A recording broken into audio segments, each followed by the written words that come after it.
बिस्मिल्लाहिर्रहमानिर्रहीम। अस्सलाम वालेकुम डियर स्टूडेंट्स। तो आज हम अपना क्लास 12 का केमिस्ट्री का चैप्टर नंबर 8 स्टार्ट करने जा रहे हैं, विच इज़ एलिफेटिक हाइड्रोकार्बन्स। ठीक है, सो सबसे पहले आज हम इसका इंट्रोडक्शन पढ़ेंगे। ठीक है, इसके अलावा 8.2 टॉपिक है विच इज़ नोमेनक्लेचर के how we can name the organic compounds. ठीक है, तो हम उसको भी स्टडी करेंगे। तो सबसे पहले हम बात कर लेते जी एलिफेटिक हाइड्रोकार्बन्स की। हमारे पास एलिफेटिक हाइड्रोकार्बन्स क्या होते हैं? इनको हम दूसरा नाम देते हैं ओपन चेन हाइड्रोकार्बन्स का। इनको ओपन चेन भी कहते हैं। इसके अलावा इनको एसाइक्लिक, जिसके अंदर साइकिल फॉर्म जो है कंपाउंड्स की वो फॉर्म नहीं होती है, इसके अलावा एसाइक्लिक हाइड्रोकार्बन्स भी कहते हैं, और इसको एलिफेटिक हाइड्रोकार्बन भी कहते हैं। ठीक है, सो जैसा कि आपको याद होगा कि पिछले लेक्चर में हमने जो हाइड्रोकार्बन्स थे, पिछले कुछ लेक्चर्स में हमने हाइड्रोकार्बन्स को डिवाइड किया था कुछ ब्रांचेस में, जिसके अंदर हमारे पास थी एक ओपन चेन हाइड्रोकार्बन। सो जैसा कि पिछले लेक्चर्स में हमने हाइड्रोकार्बन्स के बारे में पढ़ा था और हाइड्रोकार्बन्स की मुख्तलिफ ब्रांचेस को भी स्टडी किया था कि हमारे पास हाइड्रोकार्बन से उनकी दो ब्रांचेस हैं। एक है ओपन चेन या फिर एलिफेटिक हाइड्रोकार्बन्स, दूसरी होती है हमारे पास क्लोज चेन या फिर साइक्लिक हाइड्रोकार्बन्स। ठीक है, सो इस चैप्टर में हम ओपन चेन एलिफेटिक हाइड्रोकार्बन जो है उनको डिटेल में स्टडी करेंगे। ठीक है, सो ओपन चेन जो एलिफेटिक हाइड्रोकार्बन है उनकी फर्दर हमारे पास टाइप निकलती है। एक हमारे पास होता है सैचुरेटेड हाइड्रोकार्बन और दूसरा हमारे पास होता है जी अनसैचुरेटेड हाइड्रोकार्बन। सो जो सैचुरेटेड हाइड्रोकार्बन होते हैं उनके अंदर हम देखते हैं जो कार्बन की बैलेंसी है वो पूरी होती है। मीन्स कि कार्बन जो है वो अपने 4 के बॉन्ड्स, उसकी बैलेंसी है 4 की, तो वो 4 बॉन्ड्स बनाता है। ठीक है, सो सैचुरेटेड हाइड्रोकार्बन जैसे कि हम एग्जांपल देते हैं जी अल्केन की। ठीक है, CH3 सिंगल बॉन्ड CH3। ठीक है ना, सो सैचुरेटेड हाइड्रोकार्बन में ज्यादातर हमारे पास जो बॉन्ड बनते हैं वो सिंगल बॉन्ड बनते हैं और कार्बन जो है वो स्टेबल होता है। ठीक है, इसके अलावा अनसैचुरेटेड हाइड्रोकार्बन्स में हमारे पास हम कहते हैं कि वो कार्बन्स मौजूद होते हैं जिनके अंदर वैलेंसी जो है उनकी पूरी नहीं होती है। ठीक है, जैसे कि इधर हम बात करते हैं जी अल्कीन की। इधर क्या होता है कि वैलेंसी पूरी नहीं हो रही होती कार्बन की, कार्बन 2 बना दो तो वो डबल बॉन्ड बना लेता है। ठीक है, तो वो अल्कीन बनता है। इसके अलावा अल्काइन की बात करते हैं, सो अल्काइन में कार्बन जो है वो ट्रिपल बॉन्ड बना देता है। ठीक है, सो अनसैचुरेटेड हाइड्रोकार्बन्स वो होते हैं जो कि स्टेबल नहीं होते, अपनी वैलेंसी पूरी नहीं कर रहे होते, तो अपनी वैलेंसी को पूरा करने के लिए वो डबल या ट्रिपल बॉन्ड का इस्तेमाल करते हैं। जबकि सैचुरेटेड हाइड्रोकार्बन्स जो हैं उनकी वैलेंसी पूरी होती है, इसलिए उनके अंदर ज्यादा सिर्फ सिंगल बॉन्ड जो है वो यूज होता है। ठीक है, तो सबसे पहले आज हम स्टडी करेंगे अल्केन को डिटेल में।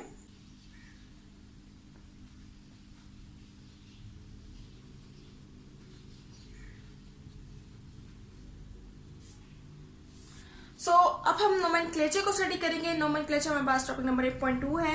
नोमेनक्लेचर का मतलब होता है कि हम जब किसी भी फैमिली को, किसी भी ग्रुप को नेम देते हैं, किसी भी कंपाउंड को नेम देते हैं। जैसे कि हमने बायो में, जो बायो के स्टूडेंट हैं उन्होंने बायो में पढ़ा होगा कि नोमेनक्लेचर में हम किस तरह से मुख्तलिफ जो ऑर्गेनिजम्स है उनको नेम देते थे। जिस तरह हम ह्यूमन को नाम देते हैं, जो बायोलॉजिकल नेम है वो है होमो सैपियंस। ठीक है, ताकि उसको क्या कर सके, डिस्टिंग्विश कर सके, उनको पहचान सके। इसी तरह इधर भी हम ऑर्गेनिक कंपाउंड्स की रिकॉग्निशन के लिए, उनको पहचानने के लिए कुछ स्पेसिफिक नेम है वो यूज करते हैं in the process of nomenclature. ठीक है, फॉर एग्जांपल मैं बात करती हूँ कि हमारे पास मीथेन गैस। ठीक है, अब मीथेन गैस को हमने जो नाम दिया था वो था marshy gas.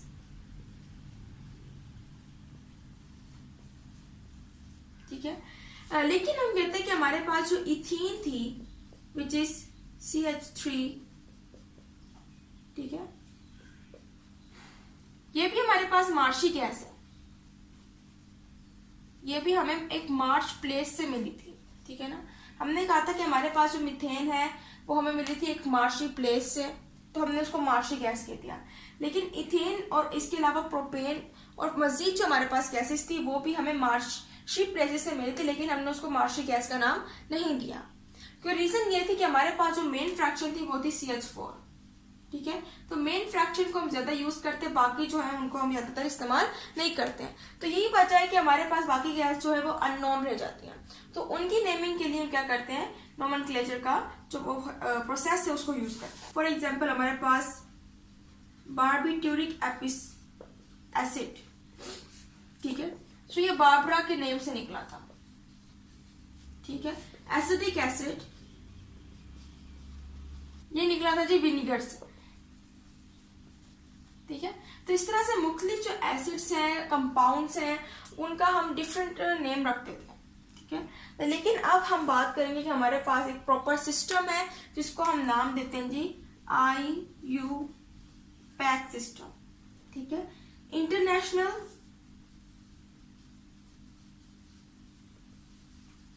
Union of pure applied chemistry, ठीक है। सो ये हमारे पास एक सिस्टम है international union of pure and applied chemistry, जिसको 1947 में कंप्लीटली मॉडिफाइड किया गया था, ठीक है।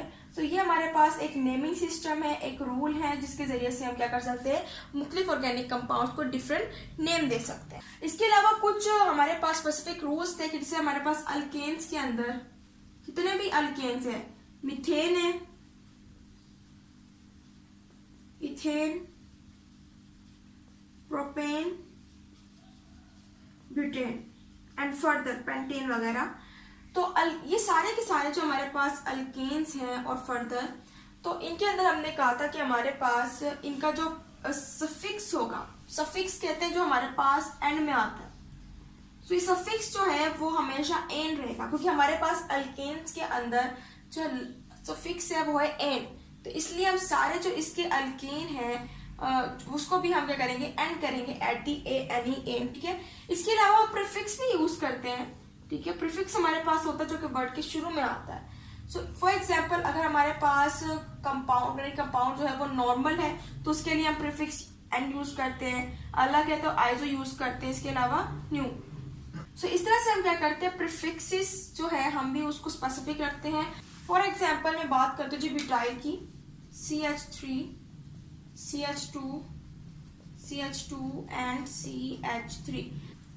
सो ये हमारे पास है जी नॉर्मल ब्यूटेन। अब इधर हमारे पास जो खास वर्ड यूज हुआ है वो सिर्फ ब्यू है, बाकी हमारे पास बट है, ठीक है ना। बाकी हमारे पास क्या आ रहा है, एन जो है वो हमने सफिक्स जो हमने कहा था, और एन जो है हमारे पास वो क्या था, प्रीफिक्स, ठीक है। इसी तरह अगर हमारे पास आइसोब्यूटेन है तो हमारे पास CH3, CH2,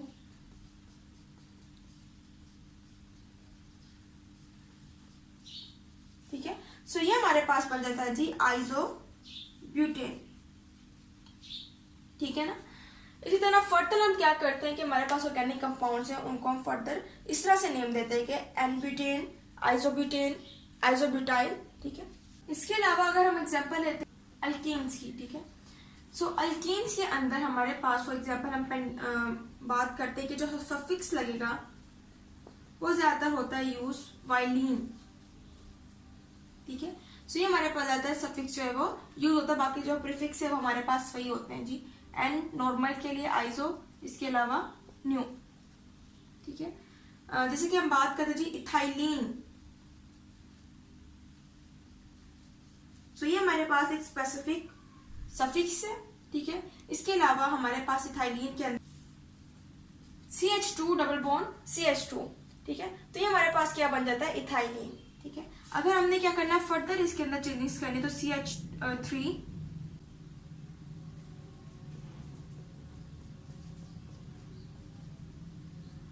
तो ये हमारे पास क्या बन जाता है जी, प्रोपाइलिन, ठीक है।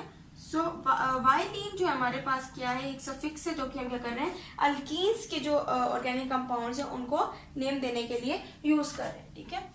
सो अब हम स्टडी करेंगे जी IUPAC नेम्स को, कि हमने कहा था कि हमारे पास एक पूरा सिस्टम है जिसको हम नाम देते हैं international union of pure and applied chemistry, ठीक है।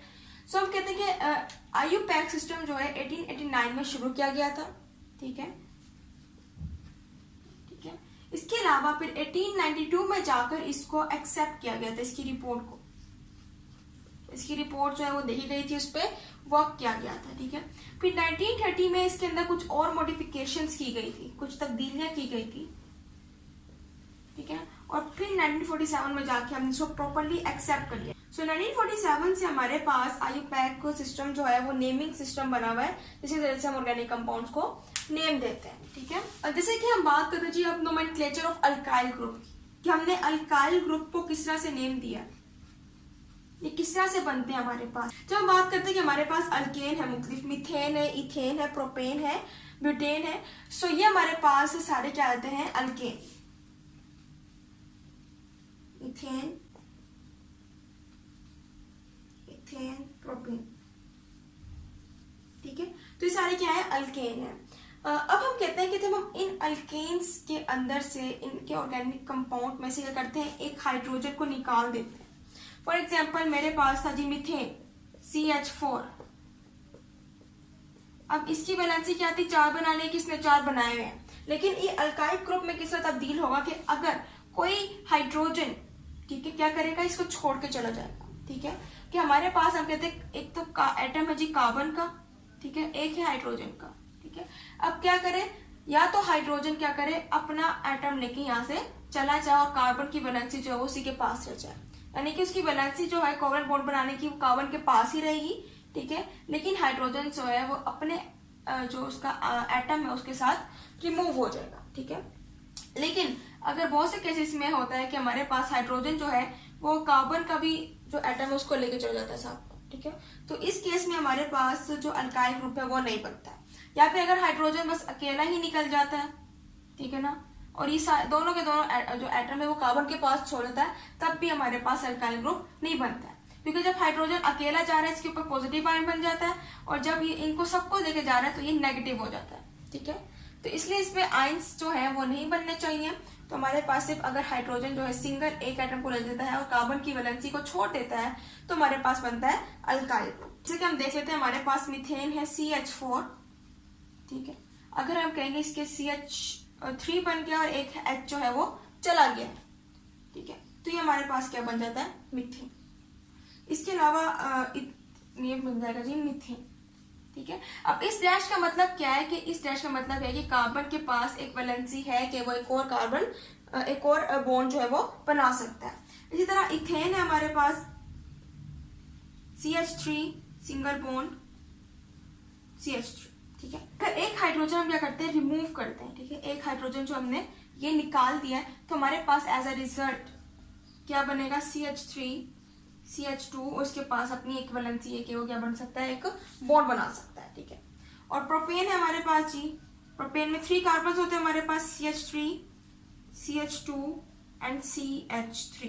हम क्या करें कि इस CH3 में से हम क्या करते हैं कि जी एक हाइड्रोजन को निकाल देते हैं, तो हमारे पास क्या है एक टर्मिनल हाइड्रोजन है जिसको हमने निकाल दिया, बाकी केस में हमारे पास ये बचता है CH3 CH2 CH2 और कार्बन के भी वैलेंसी है कि वो एक बॉन्ड और बना सकता है, ठीक है।